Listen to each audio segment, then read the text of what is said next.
First of all, I want to say a big thank you to My Point of View for inviting me on this platform to speak openly and honestly about what I've been through, my career, and where I am today. There's not many platforms out there that can let you run freely with your points of view. So thank you. For those that don't know, I'm Trevor Coult MC, Military Cross. I got awarded a Military Cross in 2006 for taking part in or should I say for my actions in an ambush in Baghdad, which was not a great experience, but a learning curve. I joined the army in 1994, American Independence Day, 4th of July, and I served for 20 years, which was, if I'm honest, 100%, and it was a fantastic career, something that I thoroughly enjoyed. I didn't think I would get to be able to do all the things that I did in the military, and I'm thankful for all the opportunities I got. I only joined the army because at the time, growing up in Northern Ireland, just outside Belfast, there was just a lot of trouble. Everyone knows. There's no point me talking about what happened. Everyone knows what happened. No one side came out of it quite well. I think it was to do with money. It's always to do with money and who wants to control it. This was not anything to do with Catholics and Protestants. I want to make that quite clear. It was nothing to do with Catholics and Protestants in Northern Ireland.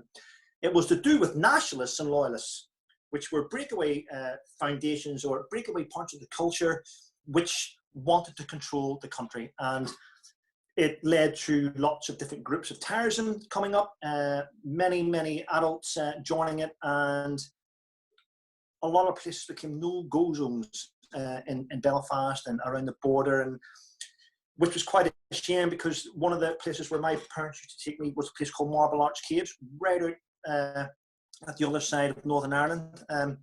Beautiful place, but a lot of those places started to become figments of imagination because we couldn't travel to all the beautiful places because of the fear of what may happen. And plus, at the time, I must make you quite aware that my father had left the military. He was in the Prince of Wales' own regiment of Yorkshire, 1st Battalion, and his unit were the first unit in the British Army ever deployed in Northern Ireland during Operation Banner. They arrived over there in 1969, and they took part in Operation Waterman and different operations in Northern Ireland. So when he left the military, he joined the prison service, and joining the prison service, which meant he got to see the other side of it. He was in the Crum, Belfast prison, Maghaberry. He was all over the place, and he was actually a prison officer in there. He regardless, there's all these things hidden from society that we don't know about, but my dad was working on the land, and when Gerry Adams came in, who then went on to spec for years and years and years that he had never been to jail. There you go. My dad seen him in there. The guy who used to run is it Desmond's Barbers, the black comedy on TV, he was in jail. He went to Belfast prison as well, believe it or not. He was in there. My dad got to meet him. But my dad also met the hunger strikers and Bobby Sands, met them all. My dad treated the IRA the same way he treated the UDA, the UVF. My dad treated the Irish Republican terrorists the same way he treated the loyalist terrorists. To him, they were just all terrorists. Both sides respected him in jail for that, believe it or not, because they knew that they weren't going to get one up on them because of him. So whenever my dad came on, which is quite unusual, but as you can probably imagine, my dad's a Yorkshireman, English accent. When he came on, he just went, hey up, fuck off. And he treated them all the same. And he got on quite well with them. But when I went to high school, a lot of the people in my housing estate had grown up, and they decided they wanted to move around, do things. I know a guy from my old school called Glenn, I'm not mentioning his second name, but he went on to join the Irish Guards. Another good friend of mine called Rob went on to join the Irish Guards. And for some reason, I joined the Royal Irish Regiment. And that was down to the recruiting office, because when I went to the recruiting office, I'd been to London and visited London. And I remember seeing the household cav on the horses, and they look stunning. And that stuck in my head for years. And when I went to the recruiting office, it wasn't computer. You had to do a written test. And at the end of it, you got a big printout of all these different regiments you could join. See how I did that? 2 pages? It wasn't just one. But I said I wanted to join the household cavalry. And the guy came and sat down. He goes, "Are you sure, son? Are you really sure?" A lot of bullshit involved there. They shine this, they bull this, they do this, they do this. He says, why don't you join the Royal Irish? They are in Cyprus on an adventure training posting. And I went, wow. And he showed me all these posters of canoeing and stuff. And I went, I'm going there. And I went to Cyprus and I went to Episcopi Garrison to join One Royal Irish. I spent about the first week doing adventure training. But what they didn't tell me was we had only about 8 weeks left in Cyprus after a 5-year tour. And we were about to pack up and come to Capri for 5 years. So I only did a couple of weeks. No, I think I did 2 months in Cyprus, then back to the UK. But I thoroughly enjoyed it. Quite a strange atmosphere, joining up as a young lad, not having really much life experience at all from school, just nothing at all. And the guys had all served in Bosnia and had seen carnage. I mean, they had seen things which had stuck in them and would never leave. You know, it's just shocking. They had seen massacres, and it had played on a lot of their minds. What they had been through had affected them, and they were all fantastic soldiers. You know, I didn't have anyone in my platoon that was known as a passenger. They were all potential leaders, and I learned a lot from them. And it was a fantastic time. But then we started doing Northern Ireland tours, and Northern Ireland tours for me as a young lad were boring. There was still trouble, but they were boring. You'd get on a Wessex or a Lynx and fly 30 kilometres, get dropped off, walk back 15 kilometres, get picked up, come back to camp, called the Framework Patrol. I remember being in South Armagh in Bessbrook, and I was in a place known as the Carpet Singer, and I got in there, and you're in there for 2 hours, and I got up, and I went, that shelf, I think that shelf would fit me. So I climbed up on the shelf, got my day sack as a pillow, tried to get the head down. What I didn't realise was that was the mortar attack alarm, and I set up the mortar attack alarm in the whole of Bessbrook, and everyone was going mental. The intercom was going, Ranger Coult, what have you seen? I'm not sure. Tell us everything you've seen right now. And I'm going, and then the engineers come up and they went, yes. They were like, we'll say there's a fault, mate. And they covered my ass. And I don't think I'm the only veteran out there that has done that on a shelf in Northern Ireland. I think I am one of maybe hundreds or potentially thousands of soldiers that have set off a mortar attack by mistake. So, but at least I admit it. And I enjoyed those tours. I went to the reconnaissance platoon, which was probably the best platoon I've been in One Royal Irish. It was fantastic. One of the guys that I really looked up to, and I never told him, and I now say these things. I don't mind holding it back. But one of the guys I looked up to, Ali McKinney. I did. He was a sniper. He was awesome at reconnaissance. His tactical knowledge was astounding. Other soldiers were jealous of him, and he spoke his mind. And he was great. Now, I'll say it now because, you know, Ali went to, he deployed, he was in Musikala in 2006, and Ali was a sniper, and he was up in the Sanger briefing up guys on arcs, and a Taliban sniper shot him and shot Ali right through there. It's taken years to, let's say, by the way, Ali's still here today. It's taken years for Ali to do, he's in a wheelchair, clearly.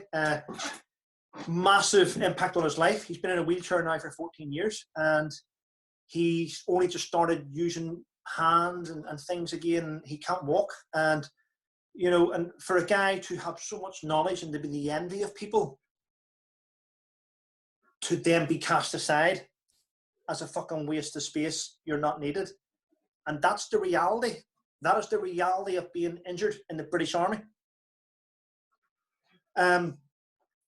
Which is sad, and I find it inexcusable how many of our veterans this happens to them. But I learned a lot in 2006 on that tour. Bear in mind, I'd already taken part and did the Gulf War in 2003, which nothing happened during that tour for us. There was a few skirmishes, but I take my hat off to the guys doing Telic 2, 3, 4, 5, and the Telics after that, because they were horrendous, and the troops got completely, you know, we lost a lot of good men and women, and I think the Gulf War was probably the easiest deployment to Iraq out of them all. It was, and it's just a shame that many, many, many years later we find out that Tony Blair lied, and sent us there under false information, and we should never have really went to Iraq in the first place. And I stand by that. I did do Telic 7, which I stayed in a place which is probably closed now called SLB, Shiva Log Base, which I thoroughly enjoyed them tours. I thought they were great. Got up to some mischief out there, but I did my job professionally. And we were the first platoon to go to Sangin. And we were in the house, the old building. There was no sandbags there, no defences, nothing. And we just called it the platoon house. It just made sense because we were their platoon. We had militia. We had militia with us. They were there first, clearly. And they were in the building. And we didn't want to cause a fight with them because we didn't know how big their force was. So we were sitting with the militia and we were staggering on at night time in the building. And they would be sitting beside you smoking marijuana and going, and the whole place stank of marijuana. It really was. It was just so strong. You're like, me, really? I reckon if any one of us had been tested straight after that, we would have all been kicked out of the army for drugs. We would have been, every one of us would have been kicked out. But had we have reacted and kicked them off our building, we may have been attacked. We had a decent time in Sangin at that time. We had an ICOM scanner, and we had to have an interpreter tell us what was happening. There was one night in particular, we had a convoy coming down from Kajaki, from Mushkala through Kajaki, Mushkala. They were coming down towards Sangin, and the word on the ICOM scanner was they were going to attack our platoon. They were going to attack us. The convoy was about 30, 40, maybe 50 vehicles long. Some had guns on the back, dushkas, and we were like, oh, shit. We had visited the area of Sangin. We had done different operations in the very first Helmand, and we had moved them around the battlefield, the battle space, and the area of responsibility. We took part in a few air assault operations, which were completely awesome. Things that you can never ever train for. There's nothing compared to the adrenaline run when you're in the back of a Chinook, tooled up to go in and carry out an operation, and all of a sudden the rear gunner of the Chinook and the side gunner start engaging, and you look out the window and your heart just starts beating because you can see the whole sky. It's like a laser show with blue tracer and orange tracer and red tracer coming through the air, and it's something that I don't think you'll ever get the adrenaline rush to meet with that again. But whenever you're hearing on the net, we have taken a casualty, and you're still in the air, and you're thinking, what? And the Chinook to your left, look out the window, the Chinook flying alongside has taken casualties because the Taliban's rate of fire and the accuracy is unbelievable, hitting that Chinook, and you're thinking, shit, and then your Chinook just goes off, and you're thinking, what? And the whole chaos, the battlefield, everyone's just can't wait to get off that metal detector and just get out because everything's being attracted to it. I tried to sort of get that story across when I wrote a little bit about it. There's just so many things which have affected me from Afghanistan alone, which still I carry with me. There used to be an orchard in Sangin, the orchard, when it was beautiful. Obviously lots of trees, pomegranates fresh. The issue with that is you're on rations, you're eating pomegranate and you're eating rations. It doesn't go through that quite well. But I can remember sitting down there and a shocking day where I sat against a tree. I just sat against a tree. I got out my notebook and pen and was writing down notes. And Spencer was briefing us about what was happening during the day. And then the Taliban mortar landed. I always say about 15 meters behind me. To this day, I don't know. I remember seeing it. It was about 10 to 15 meters behind me. And the shrapnel just went in every direction. Now, the tree that I was leaning against took shrapnel, which was aimed at my head. And I was okay. But there was a guy sitting to my left, known as Stella, and my 2AC Luke was sitting to my right. I can remember the explosion. I can remember the dust. I can remember not being able to hear anything, as if it was just crazy. And when I looked over at my left, Stella looked at me. He had blood coming out of his abdomen. Shrapnel had went through his back and stuff. I remember looking at him. I was probably white at this stage in shock. And I looked at him. He was pure white. the only thing I could think of at the time, whether it's right or wrong, at the time, everything I did that day, I did it because I believed it was right. I remember looking at him and going, okay, and I grabbed his body armor and I just done it up and put the Velcro on, and I went, you need to go to the medic, mate. And I remember that. And then I looked to my right, and Luke was lying with a spoon still in his mouth against the floor. And I was like, I just looked at him, but I was like, okay. I didn't see anything wrong with him, but there was blood all over my combat trousers. And I just went, and people were shouting, Speedy, Speedy, get in the cover, get in the cover. And then when I looked at Luke, the shrapnel had came through from the explosion and it went through the back of his skull and had taken quite a bit away. And if I'm honest, I didn't know what to do. I just didn't. I was thinking first aid. What do I do? I looked at him, and his injury was so severe that I was not qualified. I don't think anyone was qualified to fix that issue at the time. Honestly, I just went. And then I went into a little bit of shock because I realised I was covered in blood, and I didn't know if I was injured. I just remember just completely being fucked up. From my platoon sergeant had been injured. He got shrapnel all down his back and his backside. I had a paratrooper walking around looking at his hand. Well, the shrapnel had went straight to his hand, and he had a hole in his hand. And I was like looking around going, what the fuck has just happened here? And you click on, you realise, yes, okay, it's attack, you've been hit. But whenever it's been so personal, so close to you, and you just think, what?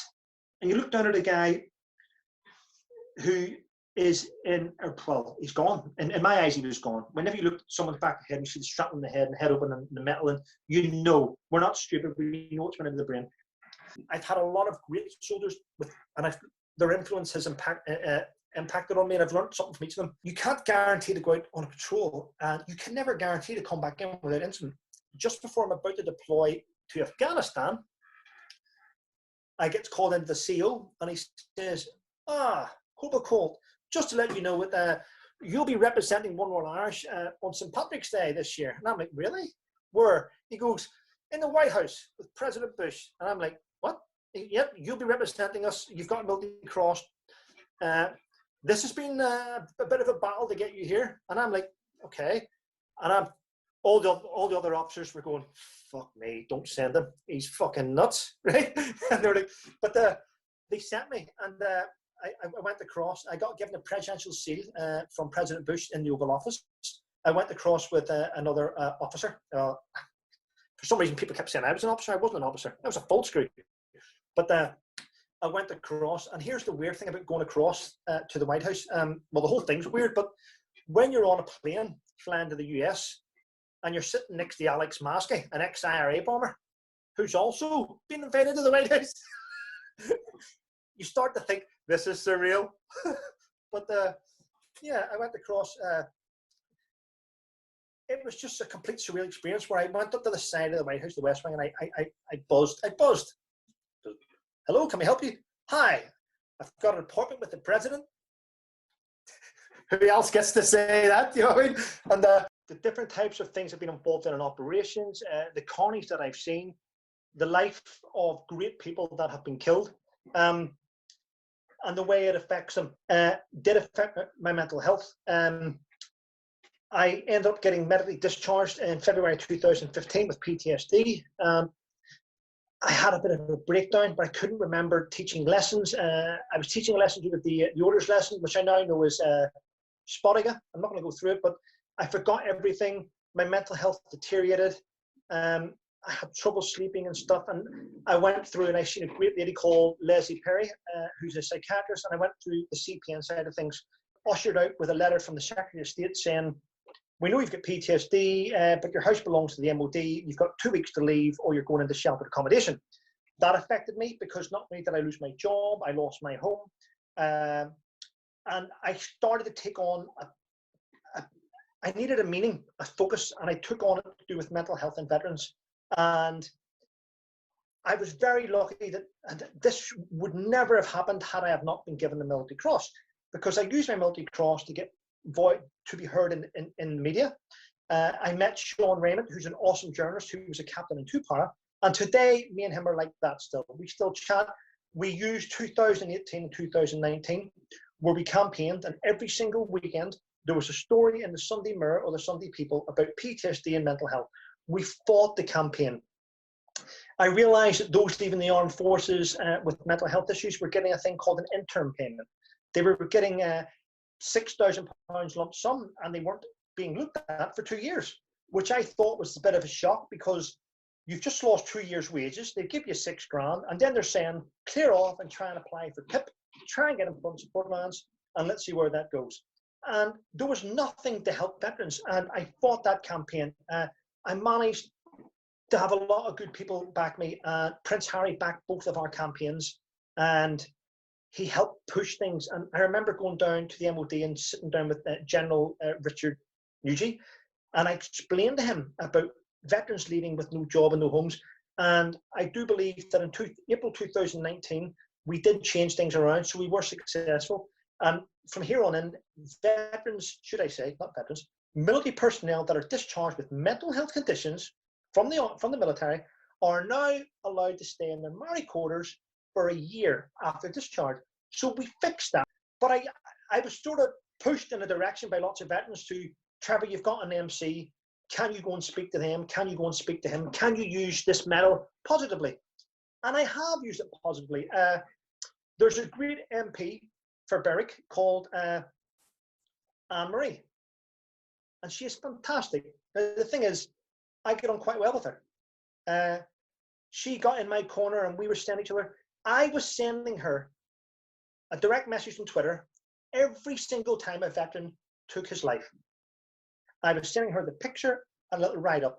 What she did was fantastic. She would print that out and she would set it on Tobias Elwood's desk every single morning. What are you doing? What are you doing? What are you doing? Now, that is what I call an MP with guts. And it's that type of MP that I think, you know, deserves to go high. So what I did was, inadvertently, I put myself in a position to have a little bit of a voice for veterans. Now, I tell people this, I don't speak for veterans. Veterans will tell you, he doesn't speak for me. He doesn't speak for me. But my issue with that is, you don't even speak for you. If you've got something to say, say it. If you aren't going out there to use your voice positively and to try and impact on veterans' welfare, then shut up, move out the way, and let someone that's going to do it. Because everyone knows in the veterans community that me and Johnny Mercer don't get on. And the reason why we don't get on is because I believe he's crap. I believe he's not good at what he's doing. This is going to go out now by the way, this is my point of view before anyone says anything. If you now go on Twitter today and you look at Johnny Mercer, it just says Johnny Mercer. It doesn't even say Johnny Mercer MP. It just says Johnny Mercer, believer in change, father of two. No mention that he is the Veterans Minister. In fact, there's no mention whatsoever that he's got anything to do with veterans. And that is appalling. I'm afraid to say, but if Johnny Mercer was to do a little bit more, I would back him. I would praise him. I would give him everything. Because at the end of the day, we're all on the same journey to try and improve things for our veterans. And the fact that there's been so much silence, which I'm sure you can see, so much silence over the last 2 weeks from the Veterans Minister when veterans are being called far right and veterans are being attacked, and we haven't even seen 2 words, a bit of TV or anything from the MOD or the Veterans Affairs Office. The Veterans Minister has let us down. I do not think he's the right person for the job. We all gave him enough time and he hasn't done anything.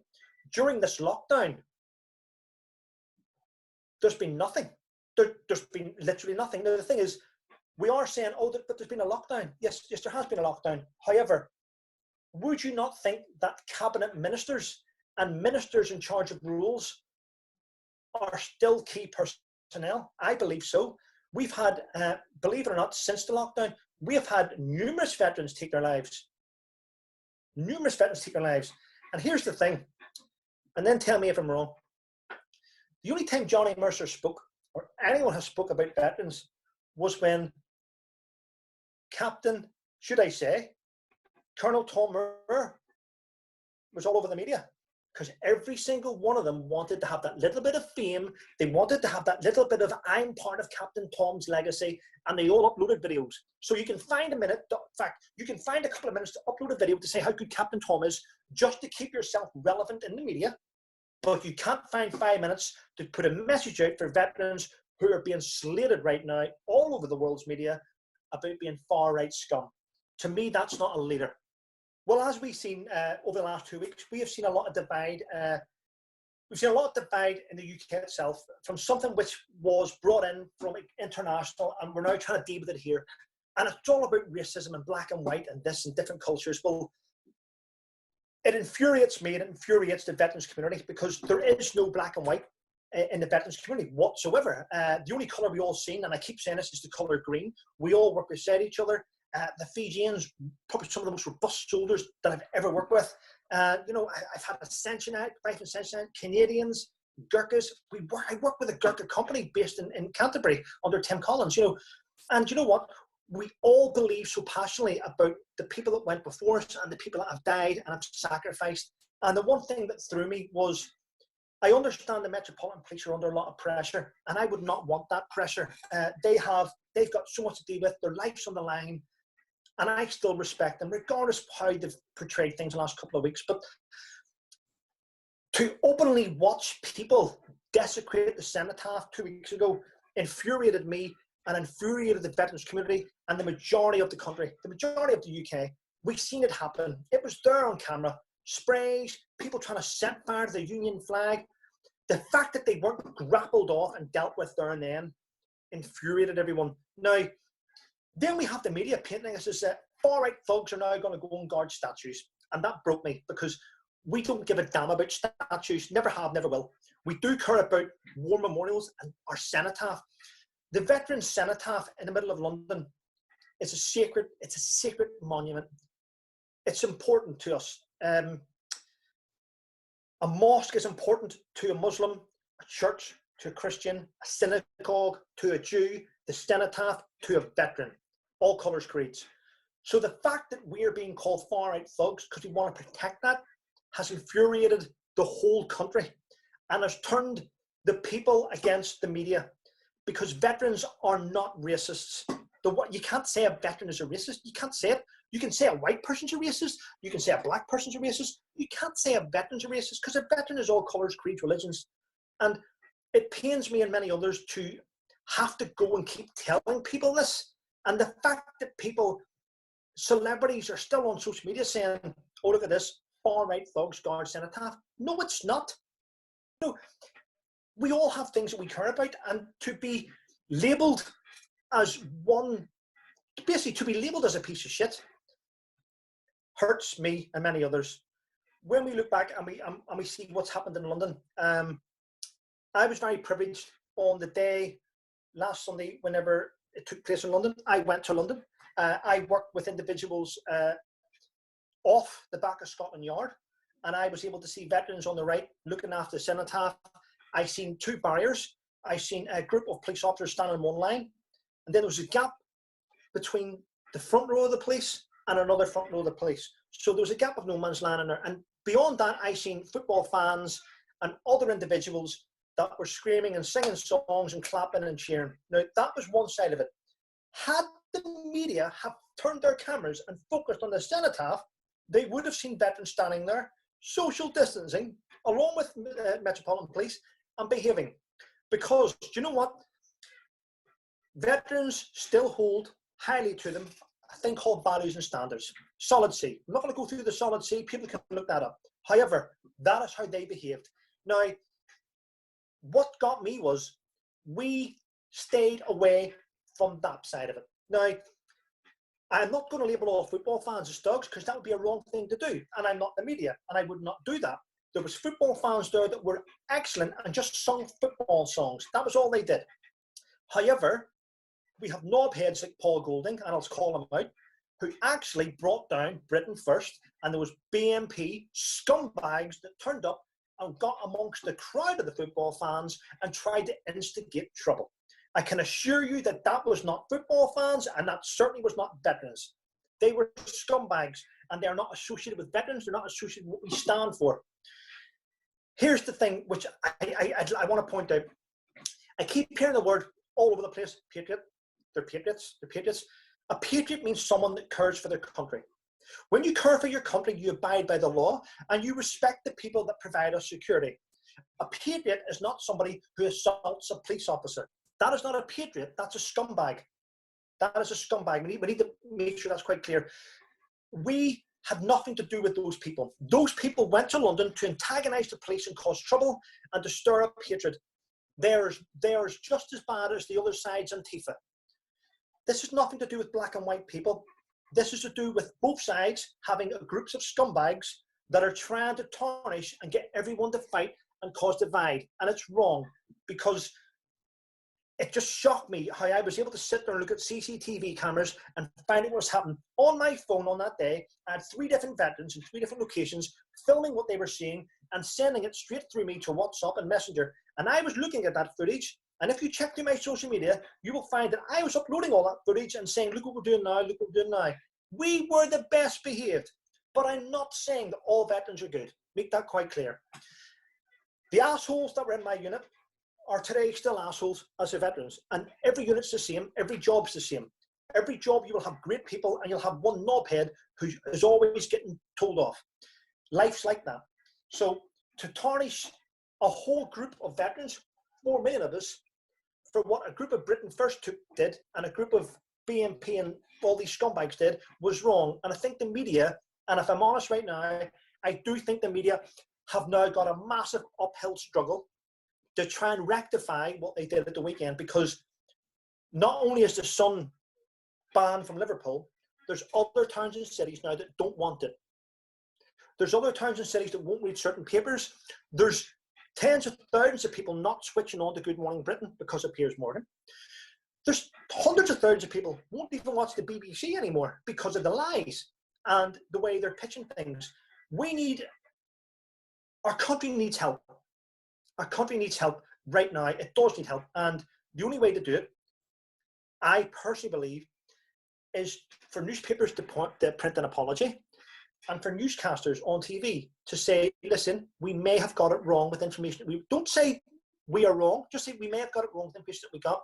And we need to bring them back, bring people back and stop working beside each other, because we need the black and white communities to hand over the scumbags to the police and work together, because you know what?